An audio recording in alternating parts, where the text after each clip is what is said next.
ಸ್ನೇಹಿತರೆ, ಎಲ್ರಿಗೂ ನಮಸ್ಕಾರ. ಇವತ್ತು ನಾವು ಮಾತಾಡ್ತಿರೋದು ಕ್ರಿಕೆಟ್ ಲೋಕದ ಬಾದ್ಶಾ, ಸ್ಪಿನ್ ಮಾಂತ್ರಿಕ ಶೇನ್ ವಾರ್ನ್ ಅವರ ಬಗ್ಗೆ. ಲೈಫ್ ಅಂದ್ರೆ ಬರೀ ಇವತ್ತಿನ ಬಗ್ಗೆ ಯೋಚನೆ ಮಾಡೋದಲ್ಲ, ಮುಂದಿನ 18 ವರ್ಷದ ನಂತರ ನಮ್ಮ ರೇಂಜ್ ಹೇಗಿರುತ್ತೆ ಅಂತ ಇವತ್ತೇ ಪ್ಲಾನ್ ಮಾಡ್ಕೊಂಡಿದ್ರೆ ಹೇಗಿರುತ್ತೆ. ಶೇನ್ ವಾರ್ನ್ ಅವರು 2008ರಲ್ಲಿ ರಾಜಸ್ಥಾನ ರಾಯಲ್ಸ್ ಟೀಮ್ ಸೇರಿದಾಗ ಎಲ್ಲರೂ ಅವರ ಸ್ಯಾಲರಿ ಬಗ್ಗೆ ಮಾತಾಡ್ತಿದ್ರು. ಆದ್ರೆ ಈ ಮನುಷ್ಯ ಮಾಡಿದ್ದು ಮಾತ್ರ ನೆಕ್ಸ್ಟ್ ಲೆವೆಲ್ ಗೇಮ್ ಪ್ಲಾನ್. ಅದು ಇವತ್ತು 100 ಕೋಟಿ ಲಾಭ ತಂದುಕೊಟ್ಟಿದೆ. ರಾಜಸ್ಥಾನ್ ರಾಯಲ್ಸ್ ಅಂದ್ರೆ ಅವತ್ತು ಅಂಡರ್ ಡಾಗ್ಸ್ ಪೂರ್ ಟೀಮ್ ಅಂತ ಕರೀತಾ ಇದ್ರು. ಯಾರು ಗೆಲ್ಲಲ್ಲ ಅಂತ ಅನ್ಕೊಂಡಿದ್ದ ಟೀಮ್ ಕಪ್ ಗೆದ್ದಿತ್ತು.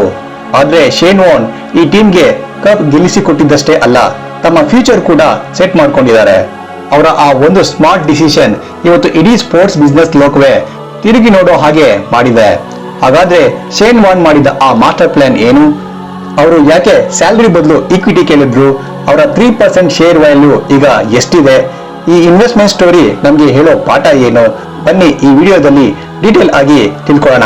ಸ್ಕಿಪ್ ಮಾಡದೆ ಕೊನೆ ತನಕ ನೋಡಿ. ಸ್ನೇಹಿತರೆ, ಫ್ಲಾಶ್ ಬ್ಯಾಕ್ಗೆ ಹೋಗೋಣ ಬನ್ನಿ. 2008ರಲ್ಲಿ IPL ಶುರುವಾದಾಗ Rajasthan Royals franchise Shane Warne ಅವರಿಗೆ ಒಂದು ಆಫರ್ ಕೊಟ್ಟಿತ್ತು. ಆಗ ಅವರಿಗೆ ಸಿಕ್ತಿದ್ದ ಸಂಬಳ ವರ್ಷಕ್ಕೆ ಸುಮಾರು $657,000. ಅಂದ್ರೆ ಇಂಡಿಯನ್ ರೂಪಾಯಿಯಲ್ಲಿ ಇವತ್ತಿನ ಲೆಕ್ಕಕ್ಕೆ ಹೋಲಿಸಿದ್ರೆ ಅದು ಬಹಳ ದೊಡ್ಡ ಮೊತ್ತವೇ ಆಗಿತ್ತು. ಆದ್ರೆ ಶೇನ್ ವಾರ್ನ್ ಬರೀ ಆ ಸಂಬಳಕ್ಕೆ ತೃಪ್ತಿ ಪಡಲಿಲ್ಲ. ಅವರು ಒಂದು ಅಗ್ರಿಮೆಂಟ್ ಮಾಡ್ಕೊಂಡ್ರು.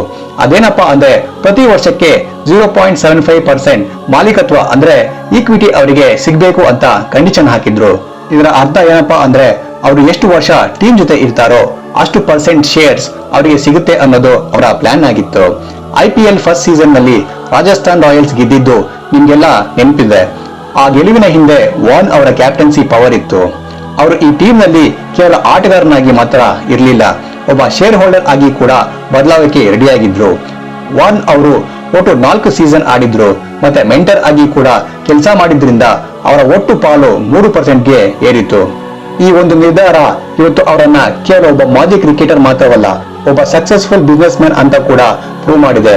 ಸಂಬಳಕ್ಕಿಂತ ಆಸೆ ಮುಖ್ಯ ಅಂತ ಅವರು ಅವತ್ತೇ ತೋರಿಸಿಕೊಟ್ಟಿದ್ರು. ಇವರ ಮಾಸ್ಟರ್ ಮೈಂಡ್ಗೆ ನಾವು ಮೆಚ್ಚಲೇಬೇಕು ಅಲ್ವಾ?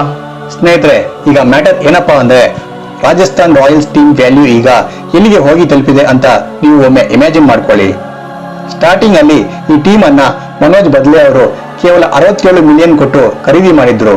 ಆದ್ರೆ ಇವತ್ತು IPL ಅನ್ನೋದು ಬರೀ ಆಟ ಅಷ್ಟೇ ಅಲ್ಲ, ಇದು ಸಾವಿರಾರು ಕೋಟಿ ವ್ಯವಹಾರ ನಡೆಸೋ ದೊಡ್ಡ ಬಿಸ್ನೆಸ್ ಎಂಪೈರ್ ಆಗಿದೆ.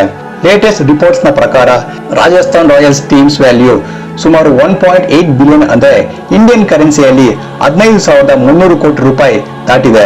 18 ವರ್ಷದ ಹಿಂದೆ ಕೇವಲ 106 ಕೋಟಿಯಲ್ಲಿದ್ದ ಈ ಟೀಮ್ ವ್ಯಾಲ್ಯೂ ಇವತ್ತು ಈ ರೇಂಜ್ಗೆ ಬೆಳೆದು ನಿಂತಿರೋದು ಅಂದ್ರೆ ನಂಬಕ್ಕೆ ಕಷ್ಟ ಅಲ್ವಾ? ಬಿಸ್ನೆಸ್ ಅಂದ್ರೆ ಹೀಗಿರ್ಬೇಕು. ಸಮಯ ಕಳೆದ ಹಾಗೆ ಅದರ ವ್ಯಾಲ್ಯೂ ರಾಕೆಟ್ ವೇಗದಲ್ಲಿ ಮೇಲೆ ಹೋಗುತ್ತೆ ಅನ್ನೋದಕ್ಕೆ ಇದೇ best example. IPL media rights ಬೆಲೆ ಜಾಸ್ತಿ ಆಗಿರೋದ್ರಿಂದ ಎಲ್ಲಾ ಟೀಮ್ಗಳ ವ್ಯಾಲ್ಯೂ ಕೂಡ ಆಕಾಶಕ್ಕೆ ಏರಿದೆ. ರಾಜಸ್ಥಾನ್ ರಾಯಲ್ಸ್ ಟೀಮ್ ತನ್ನ ಬ್ರ್ಯಾಂಡ್ ವ್ಯಾಲ್ಯೂ ಮತ್ತೆ ಫ್ಯಾನ್ಸ್ ಬೇಸ್ ಇಂದ ಇವತ್ತು ಟಾಪ್ ಫ್ರಾಂಚೈಸಿಗಳಲ್ಲಿ ಒಂದಾಗಿದೆ.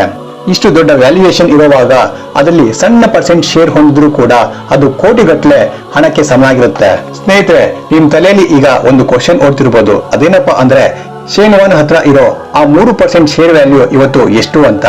ಲೆಕ್ಕಾಚಾರ ಬಹಳ ಸಿಂಪಲ್ ಆಗಿದೆ. ಒಂದು ವೇಳೆ ಟೀಮ್ ವ್ಯಾಲ್ಯೂ 15,300 ಕೋಟಿ ಆದ್ರೆ ಅದರಲ್ಲಿ 3% ಅಂದ್ರೆ ಎಷ್ಟಾಗುತ್ತೆ? ಅದು ಬರೋಬ್ಬರಿ 450 ಕೋಟಿ ರೂಪಾಯಿಗಳಿಗಿಂತಲೂ ಜಾಸ್ತಿ ಆಗುತ್ತೆ ಅಂದ್ರೆ ನೀವು ನಂಬಲೇಬೇಕು. ವಾರ್ನ್ ಅವರು ಆ ಕಾಲದಲ್ಲಿ ಕೇವಲ ಸಂಬಳ ತಗೊಂಡಿದ್ರೆ ಬಹುಶಃ ಅವರಿಗೆ ಒಂದಷ್ಟು ಕೋಟಿ ರೂಪಾಯಿಗಳು ಮಾತ್ರ ಸಿಕ್ತಿತ್ತೇನೋ ಅಷ್ಟೇ.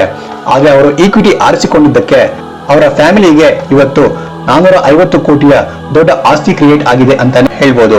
2022ರಲ್ಲಿ ಶೇನ್ ವಾರ್ನ್ ಅವರು ತಮ್ಮನ್ನ ಅಗಲಿದ್ರು ಕೂಡ ಅವರು ಮಾಡಿದ ಈ ಸ್ಮಾರ್ಟ್ ಇನ್ವೆಸ್ಟ್ಮೆಂಟ್ ಅವರ ಮಕ್ಕಳ ಫ್ಯೂಚರ್ ಸೆಕ್ಯೂರ್ ಮಾಡಿದೆ. ಒಬ್ಬ ವ್ಯಕ್ತಿ ಸತ್ತ ಮೇಲೂ ಕೂಡ ಅವನ ಬುದ್ಧಿವಂತಿಕೆ ಮತ್ತೆ ಅವನು ಮಾಡಿದ ಹೂಡಿಕೆ ಹೇಗೆ ಕೆಲಸ ಮಾಡುತ್ತೆ ಅನ್ನೋದಕ್ಕೆ ಶೇನ್ ವಾರ್ನ್ ಅವರೇ ಸಾಕ್ಷಿ. ಇವತ್ತಿನ ಕಷ್ಟಕ್ಕಿಂತ ನಾಳೆಯ ಲಾಭ ಮುಖ್ಯ ಅಂತ ಯೋಚನೆ ಮಾಡೋನೆ ನಿಜವಾದ ಬುದ್ಧಿವಂತ ಅನ್ಸುತ್ತೆ. 18 ವರ್ಷಗಳ ಹಿಂದೆ ಅವರು ಬಿತ್ತಿದ ಸಣ್ಣ ಗಿಡ ಇವತ್ತು ದೊಡ್ಡ ಆಲದ ಮರವಾಗಿ ಬೆಳೆದು ನಿಂತು ಹಣ್ಣು ಕೊಡ್ತಿದೆ. ಕ್ರಿಕೆಟ್ ಇತಿಹಾಸದಲ್ಲಿ ಇದೊಂದು ಸಾರ್ವಕಾಲಿಕ ಬೆಸ್ಟ್ ಫೈನಾನ್ಷಿಯಲ್ ಡಿಸಿಷನ್ ಅಂತ ಬಿಸ್ನೆಸ್ ಎಕ್ಸ್ಪರ್ಟ್ಸ್ ಕೂಡ ಇವತ್ತು ಒಪ್ಕೊಳ್ತಾರೆ. ಸ್ನೇಹಿತರೆ, ಇನ್ನು ಶೇನ್ ವಾರ್ನ್ ಅವರ ಈ ಸ್ಟೋರಿಯಿಂದ ನಾವು ಕಲಿಬೇಕಾದ ಮೇನ್ ಪಾಯಿಂಟ್ ಅಂದ್ರೆ ಲಾಂಗ್ ಟರ್ಮ್ ವೆಲ್ತ್ ಕ್ರಿಯೇಷನ್. ಬಹಳ ಜನರಿಗೆ ಇವತ್ತು ಕೆಲಸ ಮಾಡಿದ್ರೆ ಇವತ್ತೇ ದುಡ್ಡು ಬೇಕು ಅನ್ನೋ ಆತರ ಇರುತ್ತೆ. ಆದ್ರೆ ಪೇಷನ್ಸ್ ಅನ್ನೋದು ಬಹಳ ಇಂಪಾರ್ಟೆಂಟ್ ಆಗಿರುತ್ತೆ. ವಾರ್ನ್ ಅವರು ರಾಜಸ್ಥಾನ್ ರಾಯಲ್ಸ್ ಟೀಮ್ ಮೇಲೆ ಭರವಸೆ ಇಟ್ಟಿದ್ರು.